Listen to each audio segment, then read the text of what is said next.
Rekongka tapiara anyareng, piara madecengi barak papole sugireng. Aga tu karebat tak selesereng, engka kasih pemeng, tiwi pasengereng. Assalamualaikum warahmatullahi wabarakatuh.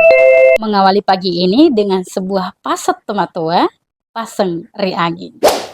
Rek komuturusi wina pesumu, pada riturapanna na rek komutonangi wilopi seboe. Ninya tu lopi seboe, tenri iset di makasolang. Nanya tau nak solangi rima mulana ya naritu totonangi wi lopie. Janganlah engkau menuruti hawa nafsu, sebab menuruti hawa nafsu ibaratnya menaiki perahu yang bocor. Dan perahu yang bocor itu tidak terasa akan mendatangkan kerusakan. Dan kerusakan itu dampaknya akan dialami pertama kali oleh orang yang menaiki perahu tersebut. Pasang ini selaras dengan firman Allah Subhanahu wa Ta'ala.